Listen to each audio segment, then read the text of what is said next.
हाँ everyone, this is Anam. Welcome to PhD jobs and admission. So आज का हमारा 7th lecture on research methodology for your upcoming university of Delhi for your PhD entrance examination. जैसे कि आपको पता है, हम सारे लेक्चर्स से टाइप्स ऑफ रिसर्च पढ़ते आ रहे हैं। तो आज के सेशन में हम next 2 types of research study करने जा रहे हैं। अगेन इम्पॉर्टेंट है, जो कि है एक्सप्लेनेटरी एंड डिस्क्रिप्टिव रिसर्च। सो याद रखना है आपको, एक्सप्लेनेटरी एंड डिस्क्रिप्टिव रिसर्च में एग्जाम से आपको 2 to 3 क्वेश्चंस इस टॉपिक पर पूछा जाएगा। तो आपको इस सेशन को अच्छी तरीके से देख लेना है, सारे एमसीक्यूज को आपको अच्छी तरीके से सॉल्व कर लेना है। उसी के साथ साथ मैं आपको बता दूं, यूनिवर्सिटी ऑफ दिल्ली का जो पीएचडी एंट्रेंस एग्जामिनेशन होता है, उसके लिए आपको पेपर पैटर्न पता होना चाहिए। आपका जो पेपर है उसका पैटर्न कुछ इस तरीके से होता है कि 50-50% वेटेज दिया है। 50% क्वेश्चंस आपको रिसर्च मेथोडोलॉजी से पूछा जाएगा और 50% क्वेश्चंस आपके सब्जेक्ट से रिलेटेड आपको पूछा जाएगा। तो मैं आपको बता दूं कि 50% जो क्वेश्चंस हैं ये आपको रिसर्च मेथोडोलॉजी से पूछा जाता है, और एग्जाम में आपको एग्जाम को क्वालिफाई करने के लिए भी 50% मार्क्स स्कोर करना होता है। यानी अगर आप सिर्फ रिसर्च मेथोडोलॉजी की भी अच्छी तरीके से प्रिपरेशन कर लोगे तो आप डायरेक्टली इस एग्जाम को क्वालिफाई कर पाओगे, ये हम गारंटी के साथ कहते हैं। क्योंकि गारंटीड हमारा एक कंटेंट है जिसमें हम आपको वीडियो लेक्चर्स प्रोवाइड करते हैं। वीडियो लेक्चर्स जो है हमारे थ्योरी वीडियो लेक्चर्स भी है, एमसीक्यूज वीडियो लेक्चर्स भी है। थियोरी से पहले हम आपके कॉन्सेप्ट बिल्ड करवाते हैं, एमसीक्यूज से हम आपको ट्रिक्स बताते हैं किस तरीके से क्वेश्चंस को सॉल्व करना है। देन उसके बाद नोट्स में इंपॉर्टेंट सारे पॉइंट्स को हमने हाईलाइट कर रखा है। देन उसके बाद मॉक टेस्ट से आपकी प्रैक्टिस होती रहती है, आपको पता लगता है कि किस तरीके से आपको सारे क्वेश्चंस को सॉल्व करना है। देन उसके बाद इंपॉर्टेंट एमसीक्यूज पीडीएफ जो कि आपका रिविजन का काम करती है। 1500 से भी ज़्यादा क्वेश्चंस हमने इस कंटेंट में कवर कर रखा है। तो याद रखना है, हमारे इसी कंटेंट से आपको एग्जाम में 50 में से 40 to 45 डायरेक्टली क्वेश्चंस पूछे जाएंगे, ये हम आपको गारंटी देते हैं। तो आपको जल्द से जल्द स्क्रीन पर जो नंबर नजर आ रहा है इस पर व्हाट्सएप की तरह हमें कांटेक्ट करना है, क्योंकि नॉर्मल कॉल इस नंबर पर नहीं लगेगा, आपको व्हाट्सएप के थ्रू ही हमें कांटेक्ट करना है। और आप हमारे ऐप के थ्रू भी स्टडी मटेरियल को एक्सेस कर सकते हैं। सो ऐप को एक्सेस करने की लिंक मैंने आपके साथ description box as well as comment section में भी प्रोवाइड कर रखा है। So that's it and let's begin with the video. तो वीडियो स्टार्ट करने से पहले मैं आपको शॉर्ट में बता दूं कि आपकी प्रिपरेशंस के लिए सेक्शन ए जो कि रिसर्च मेथोडोलॉजी होता है, इस पर हम आपको कंप्लीट कोर्स कंप्लीट पैकेज एक ही जगह पर प्रोवाइड कर रहे हैं। बहुत ही सिंपल लैंग्वेज में सारा कंटेंट हम आपको प्रोवाइड कर रहे हैं, जिसमें कि हम वीडियो लेक्चर्स आपको प्रोवाइड करते हैं। थ्योरी और एमसीक्यूज दोनों वीडियो लेक्चर्स आपको देखने मिलते हैं। थ्योरी से हम पहले आपके सारे कॉन्सेप्ट्स को क्लियर करवाते हैं। देन एमसीक्यूज वीडियो लेक्चर से हम आपको ट्रिक्स और टिप्स बताते हैं। सारे जो ट्रिक्स होते हैं, किस तरीके से आपको रूल्स फॉलो करना है, ये सारी चीज़ें हम आपको बताते हैं। देन नोट्स में हमने इंपॉर्टेंट पॉइंट को हाईलाइट कर रखा है, जो आपको इंपॉर्टेंट कॉन्सेप्ट्स को याद रखने हैं। और इंटरव्यू में भी याद रखिए, आपको रिसर्च से बेसिक नॉलेज पूछी जाती है, तो वो भी सारे पॉइंट्स हमने हाईलाइट करके बताया, जो कि आपके इंटरव्यू में आपके लिए बहुत हेल्पफुल होंगे। देन उसके बाद मॉक टेस्ट 10 मॉक टेस्ट हम आपको प्रोवाइड कर रहे हैं, जिससे कि आपकी बहुत अच्छी तरीके से प्रैक्टिस होती है, आपको पता लगता है एग्जामिनेशन में किस तरीके से आपको एमसीक्यूज पूछा जाता है। And 1500 plus MCQs important MCQs है, जो कि ये रिवीजन पीडीएफ है। याद रखिएगा, एग्जाम में हमारे इसी कंटेंट से आपको डायरेक्टली 40 से 45 क्वेश्चंस पूछे जाएंगे। तो आपको जल्द से जल्द हमारे इस कंटेंट को परचेस करना है। परचेस करने के लिए स्क्रीन पर जो नंबर नजर आ रहा है उस नंबर पर व्हाट्सएप के थ्रू हमें कॉन्टैक्ट करना है। नॉर्मल कॉल इस नंबर पर नहीं लगेगा, और आप हमारे ऐप के थ्रू भी स्टडी मटेरियल को एक्सेस कर सकते हो। सो ऐप को एक्सेस करने की लिंक मैंने आपके साथ डिस्क्रिप्शन बॉक्स में प्रोवाइड कर रखी है। So that's it and let's begin with the MCQs. The environment, इस क्वेश्चन में हमें फाइंड आउट करना है कौन सी रिसर्च हम कंडक्ट करते हैं जिसमें हम इंफॉर्मेशन को कलेक्ट करते हैं without changing its framework, its nature, और you can say its environment. ऐसे कौन सी रिसर्च होती है, हमें ये फाइंड आउट करना है। सो हम वन बाय वन पहले ऑप्शंस देखते हैं। Option A, applied research. Applied research में क्या करते हैं हम, जैसे आपको पता ही होगा, अप्लाइड रिसर्च में नेम में ये मिलेंगे कि कोई भी हमारे पास अगर थियोरी होती है उसको हम अप्लाई कर कर किसी प्रैक्टिकल प्रॉब्लम को सॉल्व करते हैं, और यू कैन से कोई स्पेसिफिक प्रॉब्लम को सॉल्व करते हैं। अप्लाइड रिसर्च में आप ना ही कोई इंफॉर्मेशन कलेक्ट करते हो और ना ही उस इंफॉर्मेशन को एज इट इज डिस्क्राइब करते हो, उस इंफॉर्मेशन को विदाउट चेंजिंग इट्स इन्वायरमेंट आप उसको डिस्क्राइब करते हो। बल्कि अप्लाइड रिसर्च में आप कोई प्रैक्टिकल प्रॉब्लम और यू कैन से कोई स्पेसिफिक प्रॉब्लम को सॉल्व करते हो। दैट्स व्हाई अगर आपका ऑप्शन ए इनकरेक्ट हो जाएगा। Then option C, fundamental research. Fundamental research क्या होती है, फंडामेंटल रिसर्च में रिसर्चर का एम ही होता है कि कोई new theories, new concept, new ideas develop करे। क्योंकि रिसर्चर को अपनी क्यूरियोसिटी को फुलफिल करना होता है, उनको जानना होता है कोई फेनोमेना के बारे में, उनको अपनी नॉलेज को इंक्रीज करना होता है, इसलिए रिसर्चर फंडामेंटल रिसर्च परफॉर्म करते हैं। फंडामेंटल रिसर्च में रिसर्चर एज इट इज कोई फेनोमेना को और जो भी इंफॉर्मेशन कलेक्ट कर रहे हैं उसको एज इट इज बताते नहीं है। दैट्स वाई यहाँ पर आपका ऑप्शन सी इनकरेक्ट हो जाएगा। Then option B descriptive research, तो यहाँ पर आपका ऑप्शन बी करेक्ट हो जाएगा, बिकॉज डिस्क्रिप्टिव रिसर्च ऐसे रिसर्च होती है जिसमें आप इंफॉर्मेशन कलेक्ट करते हो और उस इंफॉर्मेशन को एज इट इज डिस्क्राइब करते हो। यहाँ पर आप कुछ मैनिपुलेट नहीं कर सकते, मतलब कोई चेंजेस नहीं करते हो अपने हिसाब से, अपने कन्वीनियंस के हिसाब से आप उस इंफॉर्मेशन में कुछ ऊपर नीचे नहीं कर सकते हो, कुछ एक्स्ट्रा ऐड नहीं कर सकते हो। आपको जो इंफॉर्मेशन मिली आपको एज इट इज डिस्क्राइब करना होता है डिस्क्रिप्टिव रिसर्च में। अब हम एग्जांपल के थ्रू समझते हैं तो आपको क्लियरली और समझ में आ जाएगा। जैसे मान लो मुझे इंडियन लोगों के फेशियल फीचर्स जानने हैं। फेशियल फीचर्स कैसे जानेंगे रिसर्चर? ये देखेंगे कि उनकी आईज कैसी होती है, उनके आईज का कलर कैसा होता है, उनके हेयर्स कैसे होते हैं, जनरली उनके हेयर के कलर्स कैसे होते हैं, और उनका फेस का टेक्सचर कैसा होगा, उनके फेस का शेप कैसा होगा। सो ये सारे फेशियल एक्सप्रेशन रिसर्चर इंडियन लोगों के देखेंगे और जो डेटा मिलेगा उससे डेटा को एज इट इज डिस्क्राइब करेंगे, उसमें रिसर्चर कोई चेंजेस नहीं कर सकते। सो डिस्क्रिप्टिव रिसर्च आपकी क्या होती है, जिसमें आप डेटा कलेक्ट करते हो, इंफॉर्मेशन कलेक्ट करते हो और उस इंफॉर्मेशन को आपको एज इट इज डिस्क्राइब करना होता है। आप वहां पर कोई चेंजेस और कुछ मैनिपुलेट नहीं कर सकते हो। So this is the definition of descriptive research. So यहाँ पर आपका ऑप्शन भी करेक्ट हो जाएगा। Next, descriptive research has the following characteristics except. इस क्वेश्चन में हमें फाइंड आउट करना है कि डिस्क्रिप्टिव रिसर्च के कैरेक्टरिस्टिक्स हमें किस ऑप्शन में गिवन नहीं है। सो हम वन बाय वन ऑप्शंस देखते हैं। Option A, it is structured. So यहाँ पर आपका ऑप्शन ए करेक्ट हो जाएगा। डिस्क्रिप्टिव रिसर्च जो होती है आपकी वो स्ट्रक्चर्ड होती है। स्ट्रक्चर्ड का क्या मतलब है कि आप पहले से ही डिसाइड कर लेते हो कि मैं ये करने वाला हूँ अपनी रिसर्च में। आप पहले से ही सारे स्टेप्स कंफर्म कर लेते हो कि डिसाइड कर लेते हो मैं ये करूंगा। सो उसको हम कहते हैं स्ट्रक्चर्ड। अब जैसे डिस्क्रिप्टिव रिसर्च का एम ही होता है कि कोई फेनोमेना है, कोई या फिर कोई टॉपिक है, उसको आपको एज इट इज डिस्क्राइब करना होता है। अब कैसे, मान लीजिए एक पर्टिकुलर टॉपिक पे 3 रिसर्च की गई है, तो आपने क्या किया, उन 3 रिसर्च को एनालाइज किया और उन 3 रिसर्च को एनालाइज कर कर आपने उन रिसर्च को और वो रिसर्च का जो भी टॉपिक था उसको आपने एज इट इज डिस्क्राइब कर दिया। तो यहाँ पर आप स्ट्रक्चर फॉलो कर रहे हो। आप क्या कर रहे हो, बस उस 3 रिसर्च को आप पढ़ोगे, देखोगे, ऑब्जर्व करोगे, एनालाइज करोगे और उसको एज इट इज फिर से डिस्क्राइब कर दोगे। जो इन्फॉर्मेशन थी उसको एज इट इज आपको बताना है, तो उसको हम कहते हैं, वो हो जाएगी आपकी डिस्क्रिप्टिव रिसर्च। सो डिस्क्रिप्टिव रिसर्च जो होती है आपकी वो स्ट्रक्चर्ड होती है, क्योंकि आपको पहले से ही आप प्लान कर लेते हो। देन यहाँ पर आपको ऑप्शन बी गिवन है, it is quantitative in nature. तो यहाँ पर आपका ऑप्शन बी भी करेक्ट हो जाएगा। सो ये कॉमन सी बात है कि अगर आपकी जो डिस्क्रिप्टिव रिसर्च है वो स्ट्रक्चर्ड है, सो वैसे ही जैसे मैंने कल के लेक्चर में आपको बताया था कि क्वांटिटेटिव रिसर्च जो होती है वो भी आपकी स्ट्रक्चर्ड होती है, इसलिए ये दोनों में लिंक है। तो आपको इस तरीके से एग्जाम में क्वेश्चन सॉल्व करना है। आपको किसी एक ऑप्शन के बारे में पता होता है तो आप उसको मैनिपुलेट करके उसको कुछ अपना दिमाग लगाकर आप दूसरे ऑप्शन को भी करेक्ट कर सकते हो। तो उसी तरीके से आपका जो डिस्क्रिप्टिव रिसर्च होता है वो क्वांटिटेटिव नेचर का होता है, क्योंकि क्वांटिटेटिव रिसर्च जो होती है आपकी वो भी स्ट्रक्चर्ड होती है। अब डिस्क्रिप्टिव रिसर्च आपकी क्वांटिटेटिव नेचर की कैसे होंगी। अब मान लीजिए कि आपको इंडिया की पॉपुलेशन देखना है। इंडिया की पॉपुलेशन क्या थी 2020 में। अब मान लो इंडिया की पॉपुलेशन 2020 में 100 करोड़ थी। तो आपने क्या किया, आपको जो यहाँ पर डेटा मिल रहा है it is in the form of numbers, और इंडिया की पॉपुलेशन 2020 में 100 करोड़ से थी, इसीलिए आपने एज इट इज लिखा। ऐसा नहीं कि इंडिया की पॉपुलेशन 2020 में 90 करोड़ थी और आपने 100 करोड़ लिख लिया। नहीं, इंडिया की पॉपुलेशन 2020 में 100 करोड़ थी और आपने 100 करोड़ लिखा। एज इट इज आपने डेटा बताया, एज इट इज आपने इंफॉर्मेशन लिखा और आपको जो इंफॉर्मेशन मिल रही थी is in the form of numbers.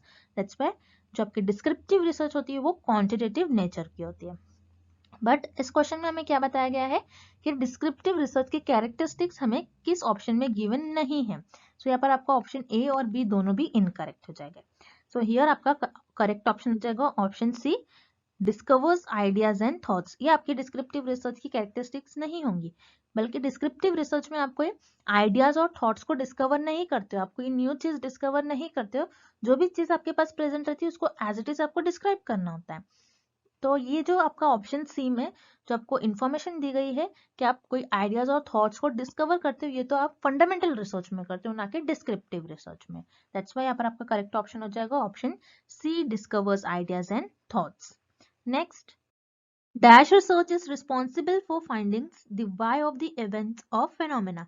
इस क्वेश्चन में हमें फाइंड आउट करना है कि ऐसी कौन सी रिसर्च होती है जो वाई टाइप ऑफ क्वेश्चंस को आंसर करती है।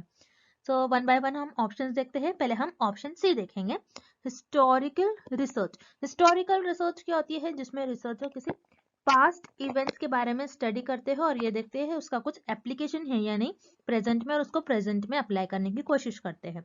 तो हिस्टोरिकल रिसर्च में जो पास्ट इवेंट्स रहता है उसी को बस स्टडी करते हैं, इसमें वाई टाइप ऑफ क्वेश्चन का आंसर नहीं करते हैं रिसर्चर। दैट्स वाई आपका ऑप्शन सी इनकरेक्ट हो जाएगा। Then option A, descriptive research. Descriptive research कौन सी रिसर्च होती है? जिसमें रिसर्चर एज इट इज किसी फेनोमेना को डिस्क्राइब करते हैं। पहले से ही रिसर्चर के पास इंफॉर्मेशन प्रेजेंट रहती है, बस उस इंफॉर्मेशन को एनालाइज कर एज इट इज उसको डिस्क्राइब कर देते हैं। अब रिमेंबर, हमको ये देखना है कि डिस्क्रिप्टिव रिसर्च में researcher why type of questions का आंसर करते हैं या नहीं। सो रिमेंबर, डिस्क्रिप्टिव रिसर्च में रिसर्चर व्हाट, व्हेन, हाउ और वेयर, ये सारे टाइप ऑफ क्वेश्चंस का आंसर करते हैं। जैसे समझ लो रिसर्चर को ऐसा ऐसा क्वेश्चन है, व्हाट से ऐसा हो सकता है कि what causes the cancer, when should I speak, how can I get PhD in IGNOU university. So ये सारे डिस्क्रिप्टिव रिसर्च में रिसर्चर इन सारे टाइप ऑफ क्वेश्चंस को आंसर करते हैं, और डिस्क्रिप्टिव रिसर्च में researcher why type of question का आंसर नहीं करते, ये आपको याद रखना है। बल्कि एक्सप्लेनेटरी रिसर्च में researcher why type of questions को आंसर करते हैं। अब एक्सप्लेनेटरी रिसर्च क्या होती है? एक्सप्लेनेटरी रिसर्च पहले से ही, एक्सप्लेनेटरी रिसर्च में इंफॉर्मेशन प्रेजेंट रहती है, रिसर्चर उस इंफॉर्मेशन को एज इट इज एक्सप्लेन करते हैं और वाई टाइप ऑफ क्वेश्चंस का आंसर करते हैं। अब जैसे रिसर्चर को यहाँ पर देखना है, why human body needs oxygen to live, why plant needs water to grow. So researcher explanatory research में वाई टाइप ऑफ क्वेश्चंस का आंसर करते हैं। दैट्स वाई यहाँ पर आपका ऑप्शन भी करेक्ट हो जाएगा, और this is the definition of explanatory research. यहाँ पर आपका ऑप्शन भी करेक्ट है, explanatory research. Next, descriptive research is. इस क्वेश्चन में हमें फाइंड आउट करना है कि डिस्क्रिप्टिव रिसर्च क्या होती है। तो जैसे कि हम अभी तक देखते आए हैं, डिस्क्रिप्टिव रिसर्च वो रिसर्च होती है जिसमें रिसर्चर के पास already information, already data available होता है, बस उस डेटा को रिसर्चर को एनालाइज कर उस टॉपिक को, उस इंफॉर्मेशन को एज इट इज डिस्क्राइब करना होता है। अब मान लो एक टॉपिक है और एक फेनोमेना है, जैसे कि यहाँ पर टॉपिक है कैंसर डिसीज। ओके, सो कैंसर डिसीज पर मान लो पहले 6 रिसर्च हो गई होंगी, 6 रिसर्चर ने कैंसर डिसीज पर रिसर्च किया है, और उन 6 रिसर्च को रिसर्चर क्या करेंगे? एनालाइज करेंगे उन 6 रिसर्च को, और उस टॉपिक को डिस्क्राइब कर देंगे रिसर्चर। तो यहाँ पर रिसर्चर ने क्या किया? पहले उस टॉपिक को एनालाइज किया जिसमें ऑलरेडी इंफॉर्मेशन अवेलेबल थी, इस पर 6 रिसर्च पहले हो गई थी, इस 6 रिसर्च को रिसर्चर ने एनालाइज किया, अंडरस्टैंड किया, और उसको एज इट इज डिस्क्राइब कर दिया। सो डिस्क्रिप्टिव रिसर्च में आप कह सकते हो आपके पास जो भी इंफॉर्मेशन रहती है, पास्ट इंफॉर्मेशन का यूज कर आप उस पर्टिकुलर फेनोमेना को और उस इवेंट्स को डिस्क्राइब करते हो। सो हम वन बाय वन ऑप्शंस देखते हैं। हम एक्सपोज फैक्टो, एक्सपोज फैक्टो वो रिसर्च होती है जो आप पहले ही आपके पास इंफॉर्मेशन प्रेजेंट होती है, आप कोई कुछ इंसिडेंट होने के बाद आप उस पर रिसर्च करते हो। So expose factor research it is related with descriptive research, that's why आपका ऑप्शन ए करेक्ट हो जाएगा। Then option B, retrospective. Retrospective क्या होती है? जैसे आपने सुना होगा रेट्रो फिल्म्स, जो पुरानी फिल्म्स होती है। सो जैसे डिस्क्रिप्टिव रिसर्च में हम भी क्या करते हैं? पुरानी इंफॉर्मेशन यूज करते हैं, कुछ ओल्ड इंफॉर्मेशन हमारे पास रहती है, उसको एनालाइज करते हैं रिसर्चर और उस टॉपिक को डिस्क्राइब करते हैं। सो यहाँ पर रेट्रोस्पेक्टिव, ये भी ऑप्शन करेक्ट हो जाएगा। Then option C, flexible. तो डिस्क्रिप्टिव रिसर्च फ्लेक्सिबल नहीं होती है, आपको याद रखना है, क्योंकि डिस्क्रिप्टिव रिसर्च में आप कुछ स्ट्रक्चर फॉलो करते हैं, आपको रूल फॉलो करना होता है। आप किसी भी तरीके से आप डिस्क्रिप्टिव रिसर्च में इंफॉर्मेशन नहीं फाइंड आउट कर सकते हो, क्योंकि आपको वही एक रूल फॉलो करना होता है। जैसे आपने यहाँ पर आपका जो टॉपिक था इस टॉपिक पर जो भी इंफॉर्मेशन प्रेजेंट थी, जैसे 6 रिसर्च में जो भी इंफॉर्मेशन होगी, आपको बस उसी को देखना है और उसको देखते हुए उस डेटा को ऑब्जर्व करते हुए, एनालाइज करते हुए उसको डिस्क्राइब करना होता है। सो हम ये नहीं कह सकते कि डिस्क्रिप्टिव रिसर्च फ्लेक्सिबल है, तो डिस्क्रिप्टिव रिसर्च फ्लेक्सिबल नहीं होती है। दैट्स व्हाई पर आपका करेक्ट ऑप्शन हो जाएगा option D, both A and B. So descriptive research is ex post facto and as well as retrospective. Next, Recognize the following steps of descriptive research in correct sequence. इस question में हमें descriptive research के कुछ steps given है और हमें उन steps को करेक्ट ऑर्डर में प्लेस करना है। अब हम वन बाय वन स्टेप्स देखते हैं और उसको करेक्ट ऑर्डर में अरेंज करेंगे। सो यहाँ पर आपके डिस्क्रिप्टिव रिसर्च का फर्स्ट स्टेप होगा आइडेंटिफिकेशन ऑफ अ प्रॉब्लम। ना कि डिस्क्रिप्टिव रिसर्च, बल्कि अगर आप कोई भी रिसर्च कर रहे हो उसका फर्स्ट स्टेप होता है identification of a problem. Then आपने प्रॉब्लम आइडेंटिफाई कर लिया, उसके बाद आपको उस प्रॉब्लम पर बेस्ड हाइपोथेसिस ले डाउन करना होता है और हाइपोथेसिस फॉर्म करना होता है। अब हाइपोथेसिस क्या होता है? हाइपोथेसिस है टेंटेटिव और टेम्पररी स्टेटमेंट होता है जो रिसर्चर अपने रिसर्च के स्टार्टिंग में देते हैं और उस पर रिसर्च परफॉर्म करते हैं और रिजल्ट्स फाइंड आउट करते हैं। सो फर्स्ट स्टेप में रिसर्चर प्रॉब्लम को आइडेंटिफाई करेंगे, देन सेकेंड में हाइपोथेसिस फॉर्म करेंगे, हाइपोथेसिस ले डाउन करेंगे। सो यहाँ पर एफ आपका सेकेंड आ जाएगा, सेकेंड स्टेप हो जाएगी। देन थर्ड स्टेप में आप क्या करोगे? आपने हाइपोथेसिस ले डाउन कर लिया, अब उसके बाद आप डेटा कलेक्ट करोगे, डेटा कलेक्ट करने के बाद आगे प्रोसेस करोगे, डेटा को प्रोसेस करेंगे कुछ मेथड्स के थ्रू, डेटा कलेक्ट करोगे। सो यहाँ पर आपका ए जो ऑप्शन है ये थर्ड पर आ जाएगा।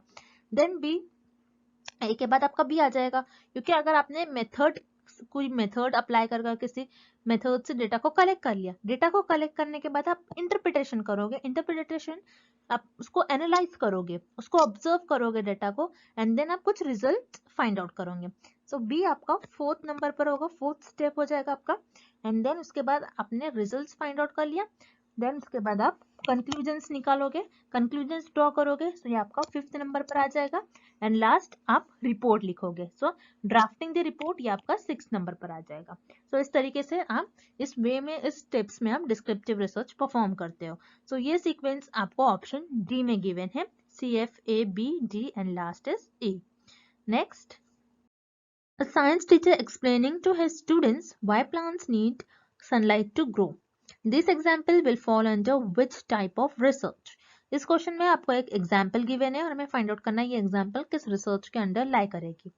अब एग्जाम्पल में आपको ये गिवन है कि एक साइंस टीचर है, वो अपने स्टूडेंट्स को एक्सप्लेन कर रही है कि why plant needs sunlight to grow, कि प्लांट को सनलाइट की जरूरत की होती है ग्रो होने के लिए। तो ये एग्जाम्पल किस टाइप ऑफ रिसर्च का एग्जाम्पल होगा, हमें ये फाइंड आउट करना है। तो वन बाय वन हम ऑप्शन देखते हैं। Option A, applied research. Applied research में तो रिसर्चर किसी स्पेसिफिक और किसी प्रैक्टिकल प्रॉब्लम को सॉल्व करते हैं, ना कि वाई टाइप ऑफ क्वेश्चंस का आंसर करते हैं। तो यहाँ पर आपको जो क्वेश्चन गिवन है, why plant needs sunlight to grow, so ये क्वेश्चन वाई से स्टार्ट हो रहा है। सो अप्लाइड रिसर्च में रिसर्चर किसी वाई टाइप ऑफ क्वेश्चंस का आंसर नहीं करते, दैट्स व्हाई पर आपका ऑप्शन है इनकरेक्ट हो जाएगा। Then option B, historical. Historical research में रिसर्चर बस पास्ट इवेंट्स के बारे में स्टडी करते हैं और ये देखते हैं कि इसका कुछ एप्लीकेशन है या नहीं प्रेजेंट में। तो हिस्टोरिकल रिसर्च में रिसर्चर कोई वाई टाइप ऑफ क्वेश्चंस का आंसर नहीं करते। सो यहाँ पर आपको ऑप्शन बी भी इनकरेक्ट हो जाएगा। Then option C, explanatory research. So explanatory research में रिसर्चर के पास ऑलरेडी डेटा अवेलेबल होता है, उस डेटा को रिसर्चर एक्सप्लेन करते हैं। सो एक्सप्लेनेटरी रिसर्च में remember researcher why type of questions का आंसर करते हैं, दैट्स व्हाई पर आपका करेक्ट ऑप्शन हो जाएगा option C, explanatory research. This is the example of explanatory research. Next, Which one of the following example is not related with descriptive research? इस question में हमें कुछ एग्जाम्पल्स गिवन है और हमें फाइंड आउट करना है कौन सा ऑप्शन डिस्क्रिप्टिव रिसर्च का एग्जाम्पल नहीं होगा। अब वन बाय वन हम ऑप्शन देखते हैं। Option A, what is the impact of lockdown on school education. So इस ऑप्शन में ये बता रहा है कि लॉकडाउन का इम्पैक्ट क्या हो रहा है एजुकेशन पर। So what type of question का हम डिस्क्रिप्टिव रिसर्च में आंसर करते हैं। सो यहाँ पर आपका ऑप्शन ही करेक्ट हो जाएगा, this is the example of descriptive research. Then option B, the amount of time students spend on social media, कि सोशल मीडिया पर स्टूडेंट्स कितना टाइम स्पेंड कर रहे हैं। सो यहाँ पर वर्ड है अमाउंट, अमाउंट है मतलब आप इसको मेजर कर सकते हो। और क्योंकि हमें पता है डिस्क्रिप्टिव रिसर्च क्वांटिटेटिव नेचर की होती है, तो क्वांटिटेटिव रिसर्च में भी हम क्या करते हैं, अमाउंट्स, नंबर जिसको हम मेजर कर सकते हैं। डिस्क्रिप्टिव रिसर्च में जो भी डेटा होता है वो नंबर्स के फॉर्म में होता है जिसको हम मेजर कर सके। सो ऑप्शन बी जो कि है अमाउंट पर आपको पूछा है कि कितना टाइम स्टूडेंट्स स्पेंड कर रहे हैं सोशल मीडिया पर, सो ये भी डिस्क्रिप्टिव रिसर्च का एग्जाम्पल होगा। सो यहाँ पर आपका ऑप्शन बी भी डिस्क्रिप्टिव रिसर्च का एग्जाम्पल हो गया। Then option C, where is the post office. तो यहाँ पर वेयर क्वेश्चन है, वेयर टाइप ऑफ क्वेश्चन है। So again where type of question का आंसर हम डिस्क्रिप्टिव रिसर्च में ही करते हैं। सो यहाँ पर आपका ऑप्शन सी भी करेक्ट है। सो इस क्वेश्चन में हमें ये फाइंड आउट करना है विच इज नॉट रिलेटेड, कौन सा एग्जाम्पल जो है डिस्क्रिप्टिव रिसर्च का एग्जाम्पल नहीं है, हमें ये फाइंड आउट करना है। बट ऑप्शन ए, बी और सी में डिस्क्रिप्टिव रिसर्च का एग्जाम्पल हमें गिवन है, दैट्स व्हाई यहाँ पर आपका ऑप्शन ए, बी और सी तीनों भी इनकरेक्ट हो जाएगा। Then option D, why does hand washing prevent infection. So यहाँ पर वाई वर्ड आ रहा है। सो रिमेंबर वाई जब भी वर्ड आता है, वाई क्वेश्चन का आंसर रिसर्चर एक्सप्लेनेटरी रिसर्च में करते हैं, not in descriptive research. That's why पर आपका ऑप्शन डी करेक्ट हो जाएगा, बिकॉज हमें क्वेश्चन में यही फाइंड आउट करना है कि कौन सा ऑप्शन में हमें डिस्क्रिप्टिव रिसर्च का एग्जाम्पल नहीं गिवन है। सो यहाँ पर आपको ऑप्शन डी में जो एग्जाम्पल गिवन है ये एक्सप्लेनेटरी रिसर्च का एग्जाम्पल गिवन है, not descriptive research. That's why पर आपका ऑप्शन डी करेक्ट हो जाएगा। Next, which research not allows manipulation of variables. इस क्वेश्चन में हमें फाइंड आउट करना है कि ऐसी कौन सी रिसर्च होती है जिसमें आप वेरिएबल्स को मैनिपुलेट नहीं कर सकते हो, न ही वेरिएबल्स को चेंज कर सकते हो। वो कौन सी रिसर्च होती है हमें ये फाइंड आउट करना है। सो वन बाय वन हम ऑप्शन देखते हैं। पहले हम ऑप्शन बी देखेंगे, अप्लाइड रिसर्च। अप्लाइड रिसर्च क्या होती है कि जिसमें आप कोई स्पेसिफिक और कोई प्रैक्टिकल प्रॉब्लम्स को सॉल्व करते हो। सो अप्लाइड रिसर्च में आप क्या करते हो, आपने जो भी फंडामेंटल रिसर्च में थ्योरीज बनाई होंगी, जो भी थ्योरी न्यू थ्योरी डेवलप की होंगी, न्यू आइडियाज डेवलप किया होगा, सो वो उस थ्योरी को अप्लाइड रिसर्च में अप्लाई कर कर उस प्रॉब्लम को और कोई स्पेसिफिक प्रॉब्लम को सॉल्व करते हो। सो अप्लाइड और फंडामेंटल रिसर्च में वेरिएबल्स का कोई रोल ही नहीं होता है। दैट्स व्हाई पर आपका ऑप्शन बी और सी दोनों भी इनकरेक्ट हो जाएगा। देन यहाँ पर आपको ऑप्शन डी गिवन है एक्सपेरिमेंटल। एक्सपेरिमेंटल रिसर्च क्या होती है जिसमें researcher cause and effect relationship find out करते हैं between independent variable and dependent variable. तो एक्सपेरिमेंटल रिसर्च में रिसर्चर इंडिपेंडेंट वेरिएबल का इफेक्ट देखते हैं डिपेंडेंट वेरिएबल पर क्या हो रहा है। और रिमेंबर एक्सपेरिमेंटल रिसर्च में रिसर्चर इंडिपेंडेंट वेरिएबल को मैनिपुलेट करते हैं और चेंज करते हैं, क्योंकि रिसर्चर को इंडिपेंडेंट वेरिएबल का क्या इफेक्ट होगा चेंज करने पर डिपेंडेंट वेरिएबल पर, ये फाइंड आउट करना होता है। तो एक्सपेरिमेंटल रिसर्च में रिसर्चर इंडिपेंडेंट वेरिएबल को मैनिपुलेट करते हैं, चेंज करते हैं। दैट्स व्हाई पर आपको ऑप्शन डी इनकरेक्ट हो जाएगा। देन ऑप्शन है एक्सप्लेनेटरी रिसर्च। तो यहाँ पर एक्सप्लेनेटरी रिसर्च में भी researcher cause and effect relationship find out करते हैं between the variables. But explanatory research में जो भी ऑलरेडी इंफॉर्मेशन अवेलेबल होती है, बिकॉज एक्सप्लेनेटरी रिसर्च में क्या होता है, ऑलरेडी रिसर्चर के पास इंफॉर्मेशन अवेलेबल होती है, उस ऑलरेडी इंफॉर्मेशन जो अवेलेबल होती है उसी का यूज करते हैं रिसर्चर और कोई फिनोमेना को एक्सप्लेन करते हैं। यहाँ पर रिसर्चर किसी भी वेरिएबल्स को मैनिपुलेट नहीं कर सकते हैं, कोई भी इंफॉर्मेशन में हेराफेरी नहीं कर सकते हैं। जो इंफॉर्मेशन प्रेजेंट है उसको एज इट इज एक्सप्लेन कर कर क्या हो रहा है, क्या इफेक्ट हो रहा है, वाई टाइप ऑफ क्वेश्चंस का आंसर करते हैं। और इसमें एक्सप्लेनेटरी रिसर्च में कोई भी वेरिएबल्स को मैनिपुलेट नहीं करते और ना ही चेंज करते हैं रिसर्चर। दैट्स व्हाई आपका करेक्ट ऑप्शन हो जाएगा ऑप्शन ए एक्सप्लेनेटरी।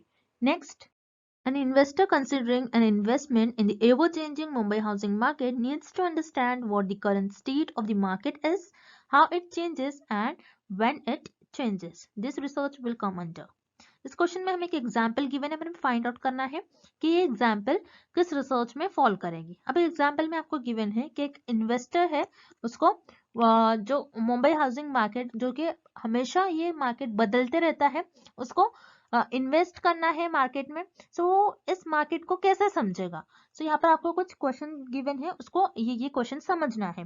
अब क्वेश्चंस क्या है कि what the current state of the market, उस मार्केट की करंट स्टेटस क्या है, देन हाउ इट चेंजेस, वो कैसे बदलते रहता है, एंड व्हेन इट चेंजेस, वो कब बदलते रहता है। सो इन सारे क्वेश्चंस को यहाँ पर इन्वेस्टर को अंडरस्टैंड करना है। सो वो कौन से रिसर्च का यूज करेगा। तो यहाँ पर आप देख रहे हो आपको कुछ कुछ वर्ड आपको जो गिवन है वो आपके लिए की वर्ड्स है, जैसे what, how, and when. So what, how and when, ये सारे टाइप ऑफ क्वेश्चंस का आंसर आप डिस्क्रिप्टिव रिसर्च में करते हैं। सो डिस्क्रिप्टिव रिसर्च वो रिसर्च होते हैं जिसमें व्हाट, हाउ, व्हेन, वेयर, ये सारे टाइप का क्वेश्चंस को आंसर करते हो। दैट्स व्हाई यहाँ पर आपका करेक्ट ऑप्शन हो जाएगा option B.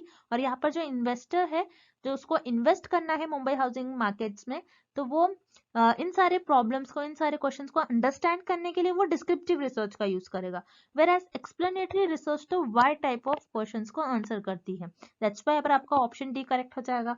Then option C fundamental research. Fundamental research में तो researcher new theories, new concept, new ideas को डेवलप करते हैं। यहाँ पर रिसर्चर कोई व्हाट, हाउ, व्हेन, वेयर, ये सारे टाइप ऑफ क्वेश्चंस को आंसर नहीं करते हैं। दैट्स व्हाई यहाँ पर आपका ऑप्शन सी भी इनकरेक्ट हो जाएगा। Then option A applied research. Applied research में रिसर्चर कोई स्पेसिफिक प्रॉब्लम को सॉल्व करते हैं। सो अप्लाइड रिसर्च में भी रिसर्चर किसी हाउ, व्हेन, व्हाट, वेयर, ये सारे टाइप ऑफ क्वेश्चंस को आंसर नहीं करते। सो यहाँ पर आपका ऑप्शन ए भी करेक्ट हो जाएगा। सो यहाँ पर जो इन्वेस्टर है, उसको इन्वेस्ट करना है मुंबई हाउसिंग मार्केट में।